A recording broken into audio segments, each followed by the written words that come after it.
This is Adolf Hitler. During March 1938, his troops had occupied Austria.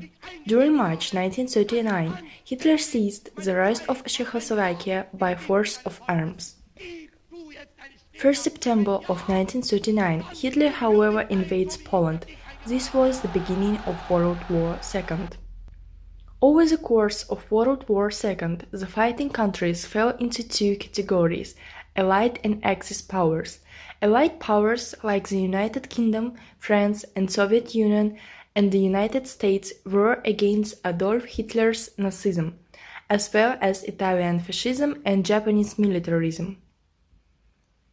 At the same time, in Asian country, namely Kazakhstan, there was Manshuk Mametova, who as a whole nation was a part of Soviet Union, being against Germany's Nazism. When all the catastrophe began, she was an approximately 20-year-old student at Almaty Medical Institute. Like many other people of Kazakhstan, she began to enroll in the ranks of the defenders of the fatherland voluntarily. She told to the military committee, "There is no one in my family to enroll in the ranks of defenders of the common land. I have neither sisters nor brothers. As a result, I kindly please you to send me to the front." Manshuk was a brave machine gunner. She worked as a nurse as well. When German soldiers began to approach, Manshuk didn't retreat from a strategic hill with the rest of her unit. Despite killing off the rest of her crew and hits in the head, she continued shooting until she died, so the Germans didn't advance more. Overall, more than 2 million people were trained in the military among the Republic. Hundreds of thousands of people from every Kazakhstan family took part in the war. One of the defenders of motherland was Tolegen Tokhtarov, a young Kazakh for whom the frontline publication Otan Ushin from the division wrote that a brave Kazakh machine gunner killed more than 150 enemy soldiers and officers in one day. Courageous Tolegen repeatedly led the division to the battlefield. In particular, in the battle for the village of Borodino in 1942, he boldly attacked the company. A young Tolegen's peer was Aliya Moldagulova as well. Several times she applied for admission to the army, but she was refused. Aliya turned 70, was expelled from the technical school due to leaving from the front. This was the beginning of Aliya Moldagulova's short but incredibly bright and heroic journey.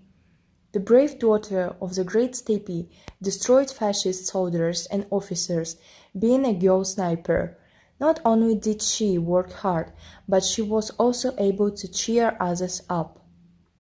When the siege of Leningrad began, Aliya, along with other high school students, participated in the construction of defensive fortification around the city of Neva River.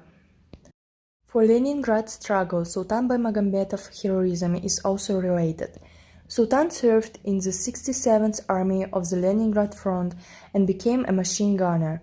Unfortunately, the great hero died bravely during the war, covering the enemy's bunker with his chest. Like Leningrad, Stalingrad, Odessa, Belarus, Crimea, and the liberation of Ukraine and Poland was no exception. Jalil Kizarov fought on the defense. Being in the Red Army and commander, he showed a great courage in the battle for the Dnieper River. To defend the Dnieper River, also, Talgat Bigeldinov served as a flight commander. On the Kalinin front, his plane was shot down by enemy fire. After he and his gunner Yakovlenko parachuted out the stricken plane, they landed in enemy territory. While trying to make their way to Soviet territory, they were forced to swim across the Severn Donetsk River. Yakovlenko died while swimming across the river, but Bigeldinov survived and was sent to a hospital before he returned to his regiment. This monument to Baurzhan Momushuly can be found not only in the motherland, but the Moscow region. Saying "Moscow behind us," Kazakh Soviet military officers, Baurzhan fought for Moscow. The Momushuly spiral is a tactic used by Baurzhan Momushuly in fights near Moscow and described by Beck in his book famous Volokholamsk Highway. Thanks to this tactic, the 316th Artillery Flyer Division, sent to certain death, was able to slow down the way of the fascists to Moscow. Colonel General Erich Heppner, who commanded the 4th Panzer Group, first met with such defensive tactics.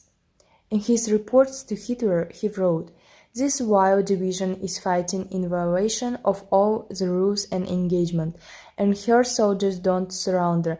They are extremely fanatical and do not fear death."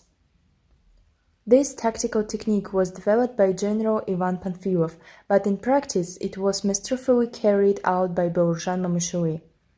The essence of this military strategy is to strike at a moving enemy column and after a short battle to retreat.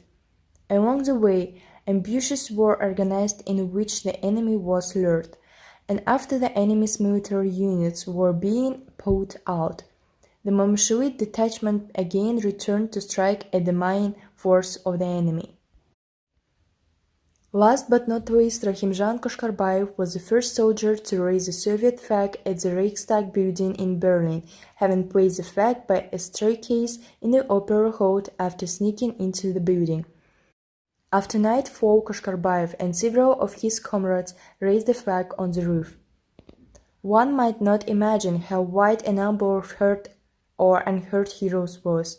Defenders who died on the battlefield are immeasurable. They were awarded the Hero of the Soviet Union and shot themselves in the chest in the line of the enemy. People living in peace nowadays should always remember how the peace was reached by the heroic compatriots.